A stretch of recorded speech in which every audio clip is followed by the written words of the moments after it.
எப்படி இருக்கீங்க? நான் உங்கள் பைக்கிட்ட தமிழ் சேனல் டெல்லி பேசுகிறேன். இன்றைக்கும் ஒரு சூப்பரான விஷயம் தான் பார்க்க போகிறோம். சூப்பரான ஒரு பேசிக்கான விஷயம் தான் பார்க்க போகிறோம். இப்போ BS6 BS4 எதில் மைலேஜ் நல்லா வரும்னு தான் இந்த வீடியோவில் காமிச்சிருப்பேன். இது ஒரு பேசிக்காக தான் எடுத்துக்கணும். உங்களுக்கு BS6 பற்றி எதனா டவுட் வந்தால் கண்டிப்பாக கமெண்ட் பண்ணுங்கள். நான் போடுறேன் உங்களுக்கு. ஒரு வண்டியில் மைலேஜ் வரதுக்கு நம்ம BS4 என்னென்னாலும் பண்ணுவோம், ஓகேங்களா? ஆனால் BS6 எதுவுமே பண்ண முடியாது.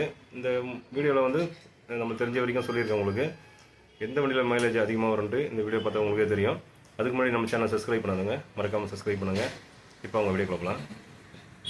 ஹலோ ஹாய், நம்ம இன்றைக்கி பார்க்க போகிறது ஒரு மைலேஜ் சம்மந்தப்பட்ட விஷயந்தான். இப்போ நிறைய பேர் கேட்குறது BS4 மைலேஜ் அதிகமாக வருவோம், BS6 மைலேஜ் அதிகமாக வருவான்ட்டு. இந்த வீடியோ ஸ்கிப் பண்ணால் பாருங்கள், அப்போ தான் உங்களுக்கும் கரெக்டாக தெரியும். ஒரு BS4 இல்லை ஒரு BS6 அதுதான் நான் வச்சுருக்கேன். இப்போது ஒரு BS4 கார்பரேட்டர் வச்சுருக்கேன், ஒரு BS6 த்ராட்டில் படியும் வச்சுருக்கேன். இது எது உங்களுக்கு பெஸ்ட்டான மைலேஜ் வரும்னு பார்த்தா 100% நான் சொல்லலாம், ஓகேங்களா? BS6 மைலேஜ் கண்டிப்பாக அதிகமாக வரும்னா இப்போ கார்பரேட்டில் மைலேஜ் ஒரு 55 வருதுன்னு வச்சுங்களேன். BS6 வண்டியில் யூஸ் பண்ணும்போது கண்டிப்பாக ஒரு 60 அந்த ரேஞ்சில் கண்டிப்பாக வரும். ஒரு 5, 8 இல்லை கொஞ்சம் அதிகமாக தான் வரும். ஏன்னு கேட்டிங்கன்னா நம்ம கார்பரேட்டில் வந்து 100, 200 எத்தனை வாட்டி வேணாலும் நம்ம ஏர் ஸ்க்ரூ அட்ஜஸ்ட் பண்ணலாம், ஐலிங் அட்ஜஸ்ட் பண்ணலாம், கார்பரேட்டர் கேட்டி க்ளீன் பண்ணலாம். இந்த ஏர் ஸ்க்ரூ இருக்குது பாருங்கள், இருக்கு. இந்த ஏர் ஸ்க்ரூ வந்து நம்ம ஃபுல்லாக நம்ம லாக் பண்ணாவே ஏர் கம்மியாக பெட்ரோல் அதிகமாக தேவைப்படும். இந்த ஃபியூல் மிக்சிங் வந்து கண்டிப்பாக ஒரு தப்பான கூட முறையில் கூட கண்டிப்பாக இருக்கலாம். நம்ம ஒரு டியூன் தப்பாக பண்ணிட்டோம்னா அதனால் கூட மைலேஜ் ட்ராப் ஆகலாம், வண்டி அடைக்கும், இந்தமாரி பிரச்சனைலாம் வரும். ஆனால் BS6 பொறுத்த வரைக்கும் அந்தமாரி பிரச்சனை வரவே வராது. ஏன்னா இதில் இந்த ஏர் ஸ்க்ரூ, ஐலிங் ஸ்க்ரூ எதுவுமே கிடையாது. இது வந்து போர்டிலே ப்ரோக்ராம் பண்ணி வச்சுருவாங்க, ஓகேங்களா? எந்தெந்த டைமுக்கு எப்படி ஏர் பெட்ரோல் எப்படி ஸ்ப்ரே பண்ணணும் அப்படின்ட்டு இதில் ஏற்கனவே ப்ரோக்ராம் பண்ணி வச்சுருது தான் இந்த BS6 த்ராட்டில் பாடி. இதுக்கு டைமுக்கு ஏற்ற மாரி தான் கரெக்டாக உள்ளே ஸ்ப்ரே பண்ணணும். நீங்கள் வண்டியை ஸ்பீடாக போகிறது, ஸ்லோ பண்ணுறது, ஓவர்டேக் பண்ணுறது, அதுக்கேற்ற மாதிரி இதெல்லாம் எல்லாமே ECU மூலயமாவே தகவல் சொல்லி அதுக்கேற்ற மாதிரி உங்களுக்கு பவர் கொடுத்து நல்லா வண்டியை பிக்கப்பும் மைலேஜ் எல்லாமே இன்க்ரீஸ் பண்ணி கொடுக்கும். ஆனால் இதில் நிறைய பிரச்சனை இருக்குது. BS4 பொறுத்த வரைக்கும், BS3, BS4 பொறுத்த வரைக்கும் கார்பரேட்டர் ஒரு பிரச்சனை வரும்போது நம்ம கார்பரேட்டர் வண்டியை கண்டிப்பாக தனியாக மாற்றலாம், ஓகேங்களா? ஒரு ஸ்பெண்டர் கார்பரேட்டர் 2000 ரூபாய் அப்படி மாற்றிடலாம். இதில் த்ராட்டில் பாடி பொறுத்த வரைக்கும் BS6 இது கார்பரேட்டர் மாரி தான் இதுவும், ஓகேங்களா? இதில் ECU வந்து ஒன்றா கொடுத்துருப்பாங்க. இது ரெண்டுமே சேர்ந்து தான் மொத்தமாக வரும். இதில் கெகின் சப்ளைன்றது தனித்தனியாக கொடுப்பாங்க. இது மேக்னெட் மெர்லின் கம்பெனி. இது செட்டாக கொடுக்கும்போது எதனா ஒரு பிரச்சனை வந்துச்சுனாவே கண்டிப்பாக இது மேக்ஸிமம் ஒரு வாட்டி 2 வாட்டி க்ளீன் பண்ணலாம். திருப்பி க்ளீன் பண்ணி திருப்பி ஒரு பிரச்சனை வந்துச்சுன்னா உங்களுக்கு கண்டிப்பாக இதை நீங்கள் 100% மாற்றி தான் ஆகணும். இது குறைஞ்சபட்சம் 6500 ரூபாய் இல்லை 7000 ரூபாய் இருக்கும். ஒரு 110cc சொல்கிறேன் நான். இது இப்போ ஒரு பேஷன் ப்ரோ வண்டி தான். இதுவே கண்டிப்பாக 6500 ரூபாய் வருது, ஓகேங்களா? ஏன்னா BS6 பொறுத்த வரைக்கும் ப்ரோக்ராம் பண்ண போர்டு, ஓகேவா? அதனால் நம்ம மைலேஜ், பிக்கப்பு எதுவுமே நம்ம அட்ஜஸ்டே பண்ண முடியாது. அதே நீங்கள் கார்பரேட்டர் வண்டியாக இருந்தால் நம்ம இஷ்டத்துக்கு என்ன வேணாலும் பண்ணலாம். இஷ்டத்துக்குன்னா மைலேஜை இன்க்ரீஸ் பண்ணலாம். ஒரு வாட்டி 2 வாட்டி வரலையா, 3ஆவது வாட்டி 4ஆவது வாட்டி பண்ணலாம், மைலேஜ் டெஸ்ட் எடுத்து பார்க்கலாம். இந்தமாரி விஷயம்லாம் நம்ம கார்பரேட்டரில் பண்ணும்போது ஒரு குறிப்பிட்ட ஸ்டேஜில் நம்மளுக்கு இவ்வளோ மைலேஜ் வருதுன்னு அங்கே ஸ்டாப் பண்ணிட்டு அந்த இதில் நம்ம கண்டினியூ பண்ணி வண்டியை ஓட்டலாம். அந்த BS6 அந்தமாரி பண்ண முடியாது. ஆனால் இதில் வந்து கரெக்டாக டைமிங்கு கரெக்டாக எரியுமா அப்படின்னு பார்த்தா கரெக்டான டைமிங்லாம் எரியாது, ஓகேங்களா? ஏன்னா மழை காலம் வரும், ஒரு நேரத்துலேயும் இருக்கும்போது இதோட டைமிங்கே கண்டிப்பாக மாறும், ஓகேங்களா? வண்டியில் காலையில் வண்டி ஸ்டார்ட் ஆகுது, அப்போ சோக் போட்டு ஸ்டார்ட் பண்ணுவாங்க. மார்னிங் டைமில் சோக் போட்டு தான் ஸ்டார்ட் பண்ணுவோம் ஒரு வண்டியில். அந்த வண்டிக்கெலாம் பார்த்திங்கன்னா மைலேஜ் அதிகமாக வரும், ஓகேங்களா? ஏன்னா ஏர் ஸ்க்ரூ நம்ம அதேமாதிரி அட்ஜஸ்ட் பண்ணுவோம். ஆனால் BS6 பொறுத்த வரைக்கும் கண்டிப்பாக அந்த ஏர் ஸ்க்ரூ எதுவுமே இல்லாததால் மார்னிங் டைமில் ஸ்டார்ட் பண்ணுறதுக்கு சோக் கேபிளே கிடையாது. ஆனால் இந்த வண்டிக்கெலாம் சோக் கேபிள் இருக்குது, ஓகேங்களா? BS6 சோக் கேபிள் நிறைய பேருக்கு தெரியாது. ஆனால் சோக் கேபிளுக்கு பதிலாக தான் UOT சென்சாரை யூஸ் பண்ணுறாங்க, ஓகேங்களா? Engine oil level temperature sensor அது பேர். இது மார்னிங்கில் மழை காலத்தில் வண்டி கூலிங்காக இருக்கும்போது வண்டியை நீங்கள் ஸ்டார்ட் பண்ணும்போது BS6 வண்டியில் பொறுத்த வரைக்கும் ரேஸ் அதிகமாகும். அப்படின்னா நான் சொல்லுவேன் வண்டியில் எதாவது பிரச்சனை அதனால தான் ரேஸ் அதிகமாகும்ட்டு. ஆனால் வண்டியில் அது பிரச்சனை கிடையாது. அந்த EOT சென்சார் வந்து என்ன பண்ணோம், வண்டி வந்து கூலிங்காக இருக்குது அப்படின்ட்டு ECUக்கு தகவல் சொல்லும். ECU வந்து அதுக்கேற்ற மாதிரி பெட்ரோலு, ஏரு இதெல்லாம் கரெக்டாக கொஞ்சம் அதிகமாக ஸ்ப்ளிட் பண்ணி வண்டி நல்லா கொஞ்சம் ரேஸ் அதிகமாக கொடுக்கும். அது ரொம்ப நாளாக இருக்காது, ஓகேங்களா? மிஞ்சி போனால் ஒரு 30 செகண்ட் இல்லை 1 நிமிஷத்துக்கு தான் அந்த ரேஸ் அதிகமாக இருக்கும். அதுக்கப்புறம் அந்த ஆட்டோமேட்டிக்காக அந்த ரேஸு கம்மியாகி உங்களுக்கு கரெக்டாக அந்த 1400 RPMல வந்து நிற்கும், ஓகேங்களா? அதனால தான் அந்த த்ராட்டில் பாடியில் வந்து டைமிங் வச்சு ப்ரோக்ராம் பண்ணியிருக்காங்க.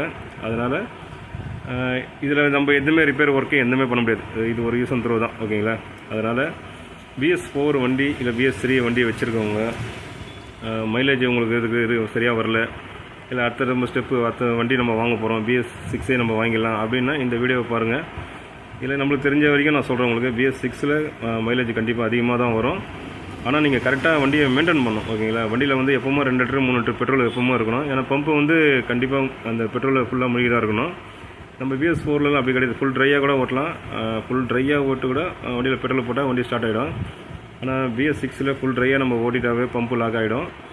அது ஒரு வாட்டி 2 வாட்டி ஸ்டார்ட் ஆகிடும், 3வது வாட்டி எதனால் லாக் ஆகிடுச்சுன்னா அந்த பம்பே கண்டிப்பாக மாற்ற வேண்டி வரும். அது ஒரு வண்டிக்கு பொறுத்த வரைக்கும் ரேட் அதிகமாக 3500 வந்து ஸ்டார்ட் ஆகும் பம்பு உங்களுக்கு. BS4ல் பெட்ரோல் டேப் தான், ஓகேங்களா, 200 முடியும். BS6 பொறுத்த வரைக்கும் அந்த பம்பு தான். அந்த பம்பையை நான் காமிக்கிறேன். ஓகே, இதுதான் அந்த ஃபியூல் பம்பு, ஓகேங்களா. இது ஃபுல்லாக பெட்ரோல் நனைஞ்சிருந்தால் தான் வண்டியை ஸ்டார்ட் ஆகும். ஏன்னா நம்ம வீட்டில் யூஸ் பண்ணுற மோட்டர் மாரி தான் இதுவும். இந்த மோட்டர் ஒர்க் ஆனதான் ஃபியூல் பம்பு ஒர்க் ஆகி இன்ஜெக்டர் வரைக்கும் போய் பெட்ரோல் நிற்கும். வண்டி ஸ்டார்ட் பண்ணும்போது பெட்ரோல் வந்து கரெக்டாக டேரெக்டாக நம்ம ஹெட்டில் போய் தெளிக்கும், ஓகேங்களா, பெட்ரோல். அதனால் டைமிங் கரெக்டாக இருக்கும், எந்த ஒரு பிரச்சனையும் இருக்காது. அதனால் இப்போ பெட்ரோல் கண்டிப்பாக 100% நீங்கள் BS6 மெயின்டைன் பண்ணி தான் ஆகணும். அதேமாதிரி த்ராட்டில் பாடி பொறுத்த வரைக்கும் கண்டிப்பாக ஒரு சர்வீஸ் விட்டு ஒரு சர்வீஸும் நம்ம கண்டிப்பாக க்ளீன் பண்ணி தான் ஆகணும். அதுக்கு நிறைய பேர் W40 யூஸ் பண்ணுறாங்க, இல்லைனா இந்தமாரி குவாலிட்டியாக இருக்கும், இதை வாங்கி யூஸ் பண்ணுங்கள். இது ஒரு கஸ்டமர் தான் கார்பரேட்டர் ஐடி க்ளீன் பண்ணுறதுக்காக கொடுத்துருக்காரு, இந்த 220 வண்டிக்கு தான். இப்போ நிறைய பேர் கேட்டதால தான் சொல்கிறேன், கார்பரேட்டருக்கும் த்ராட்டில் பாடிக்கும் எந்த வண்டியில் மைலேஜ் அதிகமாக வரும்ங்கிறத ஒரு 99% 100% சொல்கிறேன். BS6 கண்டிப்பாக மைலேஜ் நல்லா தான் இருக்கும், மெயின்டெனன்ஸ் அதிகம். ஏன்னா அது ப்ரோக்ராம் பண்ணது த்ராட்டில் பாடி, ஓகேங்களா. நம்ம மேனுவலாக எதுவும் பண்ண முடியாது, ப்ரோக்ராம் பண்ணி வச்சுருக்காங்க. அதனால் டைமிங்லாம் எல்லாமே கரெக்டாக செட்டாக இருக்கும். நம்ம எதுவுமே பண்ண முடியாது, மாற்றவும் முடியாது, ஓகேங்களா. ஐலிங்கும் எதுவுமே பண்ண முடியாது. ஒருத்தவங்க என்ன பண்ணுவாங்க, வண்டி ஐலிங்கு வண்டி ரன்னிங்கில் ஆஃப். இந்த BS6 பொறுத்த வரைக்கும் ரன்னிங் ஆஃப் கம்ப்ளைண்ட் நிறைய இருந்தாலும் நிறைய பேர் என்ன பண்ணுவாங்க, இந்த இருக்க பாருங்க ஸ்க்ரூ, இதை அட்ஜஸ்ட் பண்ணுவாங்க. நம்ம த்ராட்டில் பாடியில் பொறுத்த வரைக்கும் நம்ம இந்தமாரி கம்பெனி செட்டிங்கை நம்ம அட்ஜஸ்டே பண்ணக்கூடாது.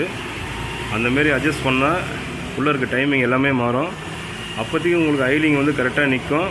ஆனால் நீங்கள் வண்டி ஓட்டும்போது கண்டிப்பாக வண்டி வந்து ஓவர் ஹீட் ஆக சான்ஸ் இருக்குது. வண்டி ரன்னிங்லேயே ஆஃப் ஆக சான்ஸ் இருக்குது. ரன்னிங் இன்னும் அதிகமாகிடும், வண்டி அடைக்க ஆரம்பிச்சிடும், மைலேஜே வராது. இந்தமாரி பிரச்சனைலாம் வரும். அதனால் ஒரு BS6 வண்டி நீங்கள் வச்சுருக்கீங்கன்னாவே இந்த த்ராட்டில் பாடியிலே க்ளீன் பண்ணுறதோடு விட்டுருங்க. வேறு இந்த அலைன் கீழ் ஸ்க்ரூவெலாம் எதுவுமே நீங்கள் பண்ணவே கூடாது.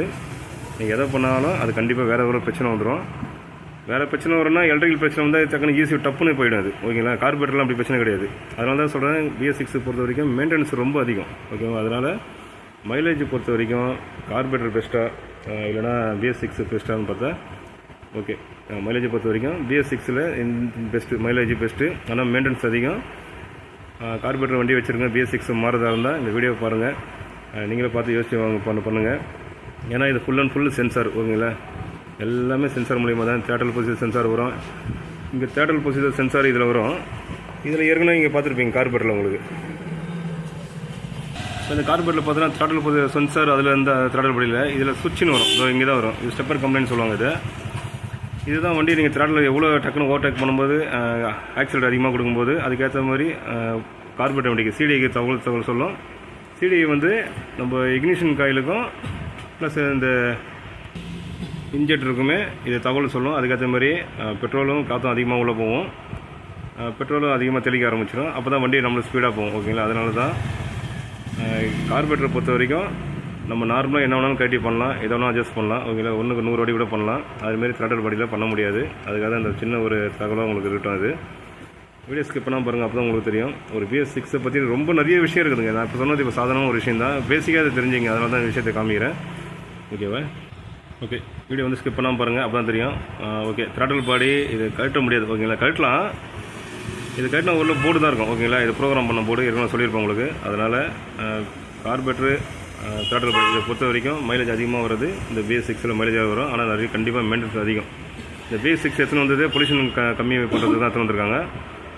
வெளியில் போகிற ஆக்சிஜன் லெவலை கரெக்டாக செக் பண்ணுறதுக்காக தான் இந்த BS6 எத்தனை வந்தது, ஓகேங்களா. கார்பரேட்டர் அதுமாரிலாம் கிடையாது, ஓகேங்களா. அதனால் இது டைமிங் கரெக்டாக எல்லாமே டைமிங்கோடு கரெக்டாக இருக்கும். அதனால் எந்த பிரச்சனையும் இருக்காது.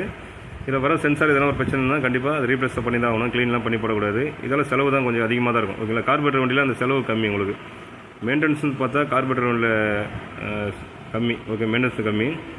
மைலேஜ்னு பார்த்தா BS6 இந்த த்ராட்டில் பாடியில் வந்து கண்டிப்பாக மைலேஜ் நல்லா தான் வரும், ஓகேவா. அதனால் நீங்கள் யோசிச்சு ஒரு வண்டி வாங்கும்போது கரெக்டாக யோசிச்சு வாங்குங்க. இந்த வீடியோ நிறைய குறைங்க கண்டிப்பாக கமெண்ட் பண்ணுங்கள், ரிப்ளை பண்ணுறேன். எனக்கு தெரிஞ்ச வரைக்கும் சொல்லியிருக்கேன். BS6 பற்றி நிறைய போகணுன்னு தான் இருக்குது. ஆனால் BS6 பற்றி நிறைய சொல்லுவேன் உங்களுக்கு. கார்பரேட்டர் பற்றி இப்போ நிறைய பேர் கார்பரேட்டர் BS6 இன்னும் மாறாமல் இருக்காங்க. 2020 BS6 வந்துச்சு. நீங்கள் BS6 மாறினா ஃபஸ்ட்டு இப்போ ஒரு வீடியோ வச்சுங்க. இனிமேல் போடுற வண்டியில் நடுவில் கண்டிப்பாக இந்த BS6 பற்றி நான் போடுறேன், நீங்கள் தெரிஞ்சுங்க. ஓகே, இது ஒரு நல்ல வீடியோவில் பார்ப்போம். பை. ஓகே, இந்த வீடியோ கண்டிப்பாக எல்லாருக்கும் யூஸ்ஃபுல்லாக தான் இருக்கும். ஒரு BS6 பற்றி BS4 பற்றியும் ஒரு வண்டியில் மைலேஜ் எப்படி வருதுன்னு பற்றியும் நீங்கள் பார்த்துருப்பீங்க.